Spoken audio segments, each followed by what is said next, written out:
ایک نیک شخص تھا جس کا نام تھا ابراہیم. اس کے پاس اس کا دوست آیا اور کہنے لگا کہ ابراہیم بھائی پریشانی ہے, کچھ قرضہ چاہیے, 1 سال میں واپس کر دوں گا. ابراہیم صاحب نے انہیں قرض میں رقم دے دی اور اپنے رجسٹرڈ میں نوٹ کر لیا, جیسے نارملی رجسٹرڈ میں نوٹ کر لیتے ہیں. تھوڑی عرصہ گزرا کہ جنہوں نے قرضہ دیا تھا ان کا انتقال ہو گیا. مدت گزرتی گئی, قرضہ واپس نہیں آیا. ابراہیم صاحب کی جو بیوی تھی اس نے ایک دن اپنے شوہر کے کچھ رجسٹرڈ ڈاکیومنٹس چیک کرنے شروع کیے تو اس میں یہ قرض کی رقم لکھی ہوئی تھی. اس نے رابطہ کیا کہ میرے شوہر نے آپ کو اتنی رقم بطور قرض دی تھی, آپ وہ واپس کر دیں. اس نے کہا میں نے کب قرض لیا تھا, میں تو کوئی قرض نہیں لیا.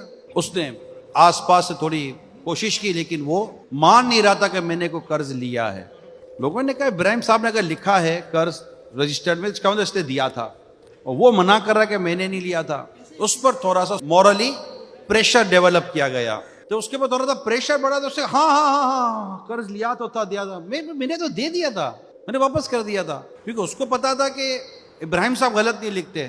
مارکیٹ میں بات ہوتی ہے بعض لوگوں کی کہ یار یہ آدمی سچا ہے, یہ آدمی سچا ہے, غلط بیانی نہیں کرتا. بس ابراہیم صاحب غلط تو نہیں لکھ سکتے تھے. تو اس نے کہا میں نے تو دے دیا.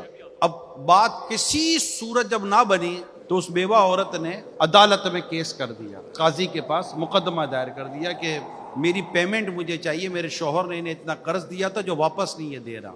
کیس کی کارروائی شروع ہوئی. جب کیس کی کارروائی شروع ہوئی تو جب قاضی صاحب نے دونوں طرف کی باتیں سنی تو قاضی صاحب نے کہا جب یہ مان رہے ہیں کہ میں نے لیا تھا اور لکھا ہوا ہے کہ اس نے دیا تھا, اب یہ کہہ رہا کہ میں نے واپس کر دیا تو آپ کو واپس نہیں ملا, اس کا کوئی ثبوت نہیں آپ کے پاس.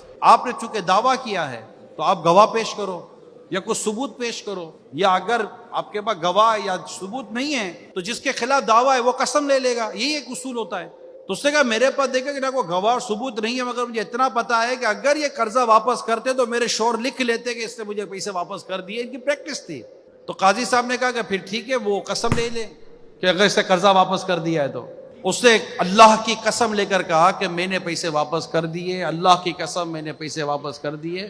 اور یوں کر کے اس نے قسم لی, جھوٹی قسم کھائی اس نے. ظاہر پر فیصلہ ہوتا ہے, سامنے ایک ریئلٹی آئی, اس کے مطابق قاضی صاحب نے فیصلہ کر دیا, اس سے گویا کہ پیسے واپس کر دیے. اور یہ خوش کہ میں بچ گیا, میں نکل گیا, میرے فیور میں فیصلہ ہو گیا.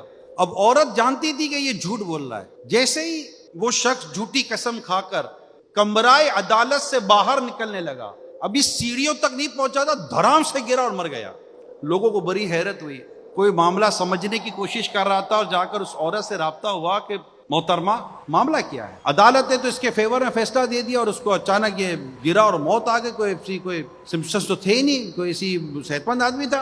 عورت نے کہا کہ میں جانتی ہوں کہ یہ جھوٹا تھا. یہ خوشی خوشی جا رہا تھا کہ میں عدالت سے بچ گیا, میں کورٹ سے بچ گیا, میرے فیور میں فیصلہ ہو گیا. مگر میں نے میرے رب کے حضور دعا کی, مولا تو جانتا ہے کہ یہ شخص جھوٹا ہے, اس شخص کو نشان عبرت بنا. میں مظلوم تھی, اس نے ظلم کیا تھا ہم پر. اور جیسے ہی یہ کمرہ عدالت سے باہر نکلا, دھرام سے گرا, مرا, اور میں نے رب کا شکر ادا کیا, یا اللہ تیرا شکر ہے تو نے میری دعا قبول فرما لی. خیر کچھ عرصے کے بعد اس عورت کے گھر پر ایک اور عورت آئی اور جا کر اس کو رقم واپس کی کہ میں اسی کی بیوہ ہوں جو جھوٹی قسم کھا کر مر گئے تھے. تمہارا شوہر سچا تھا, میرا شوہر جھوٹا تھا, یہ لو رقم, اور ہمیں دعا میں یاد رکھنا. ایک لاجیکل بات کر رہا ہوں, برائی کا انجام برا, اچھائی کا انجام اچھا. جو اچھا کرے گا اچھا پائے گا, جو برا کرے گا برا پائے گا.